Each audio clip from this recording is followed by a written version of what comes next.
بسم اللہ الرحمن الرحیم۔ شروع اللہ کا نام لے کر جو بڑا مہربان نہایت رحم والا ہے۔ السلام علیکم ورحمۃ اللہ وبرکاتہ۔ محترم حاضرین اکرام، اللہ پاک اصحاب کہف کا قصہ سنا رہے ہیں۔ چند نوجوان تھے جن کی جوانیاں اٹھی تھی، ایمان لائے اللہ پر۔ ہم نے ان کے ایمان کو اور بڑھایا۔ اب ایک طرف ماں ہے، باپ ہے، دوست ہیں، اور ایک طرف لا الہ الا اللہ ہے۔ ان نوجوانوں کو بادشاہ نے بلایا اور یوں کہا، یا تو کلمے پر باقی رہو اور یا پھر مرنے کے لیے تیار ہو جاؤ۔ یا کلمہ ہوگا یا تمہاری جان ہوگی۔ اگر کلمے پر رہنا ہے مرنا پڑے گا، اور اگر کلمے کو چھوڑو گے میں تمہیں چھوڑ دوں گا، نہیں تو تم سب کو قتل کر دوں گا۔ ایک رات کی مہلت دیتا ہوں۔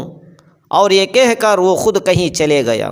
پیچھے یہ سارے نوجوان اکٹھے ہوئے۔ انہوں نے کہا کہ بھائی، ایمان بچانا سب سے ضروری ہے۔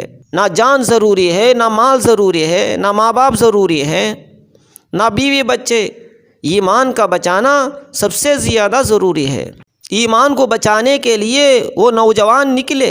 غار آیا، اللہ تعالیٰ نے غار میں سلایا۔ اب اللہ تعالیٰ اپنے قدرت کو ظاہر فرما رہے ہیں۔ 1 سال، 2 سال، 10 سال نہیں سوئے، 300 برس تک مسلسل سوتے رہے۔ 300 برس تک سو رہے ہیں۔ آدمی زیادہ سے زیادہ 8 گھنٹے سوئے گا، 10 گھنٹے سوئے گا، بے ہوش ہو تو 24 گھنٹے سوئے گا۔ بھوک لگے گی تو اٹھے گا، پیاس لگے گی تو اٹھے گا، پڑے پڑے تھک جائے گا تو اٹھے گا، پیشاب کا زور آئے گا تو اٹھے گا، حاجت کا تقاضا زور سے آئے گا تو اٹھے گا، پسلیاں درد کریں گی، سوتے سوتے اٹھ بیٹھے گا۔ لیکن اللہ تعالیٰ اپنے قدرت قاہرہ کو دکھا رہا ہے، میں نے جان نہیں نکالی ان کی۔ عزیر علیہ السلام کی جان نکالی تھی، ان کی جان نہیں نکالی۔ ان کو سلایا، 300 برس تک سو رہے ہیں۔ ہم ان کی کروٹیں بھی بدلتے رہے ہیں، کبھی دائیں طرف کبھی بائیں طرف۔ 300 برس میں پیشاب نہیں آیا، کس نے پیشاب کو روکا ہے؟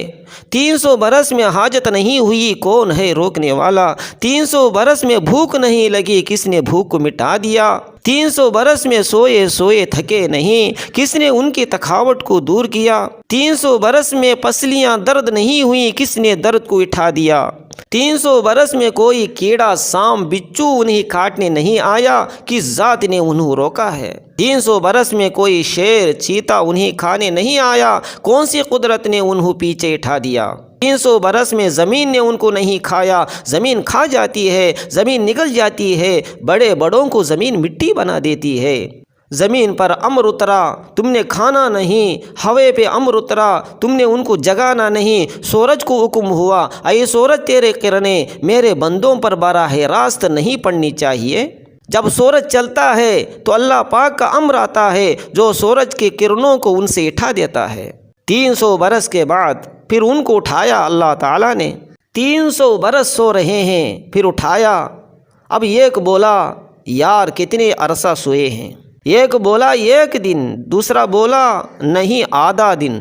بال نہیں بڑھے، ناخن نہیں بڑھے، کپڑے نہیں پرانے ہوئے، میلے نہیں ہوئے، پھٹے نہیں، تھکاوٹ نہیں۔ کتا باہر بیٹھا ہوا آرام سے سو رہا ہے، اور وہاں سے فوجیں گزر رہی ہیں، ان کی تلاش میں ملک کا کونا کونا چھان مار رہا ہے، لیکن اللہ تعالیٰ ان کی نگاہوں پر پردہ ڈال رہے ہیں۔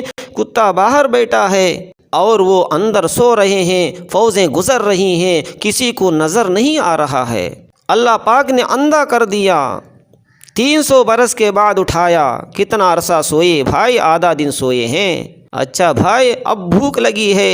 اللہ اکبر، 300 برس میں تو بھوک نہیں لگی، اب اٹھتے ہی بھوک لگی۔ بھائی کوئی بھوک کا انتظام کرو۔ انہوں نے کہا بھائی ایسا کرو، جانا اور نرمی سے بات کرنا، کسی کو پتہ نہ چلے، کہیں ہم پکڑے گئے تو مارے جائیں گے۔ انہیں خبر ہی نہیں، ان کو معلوم نہیں ہے کہ باہر 300 برس گزر چکے ہیں۔ میرے محترم حاضرین اکرام، یہ ہے اللہ کی قدرت ہے، یہ اللہ کی طاقت ہے۔ اللہ تعالیٰ سب کچھ کرنے کی ذات اللہ ہے، جو چاہتا ہے جیسا چاہتا ہے جہاں چاہتا ہے اللہ تبارک و تعالیٰ اور اپنے حکمت اور قدرت سے کرتا ہے۔ اللہ کسی کا محتاج نہیں ہے، سب کچھ اللہ کا محتاج ہے۔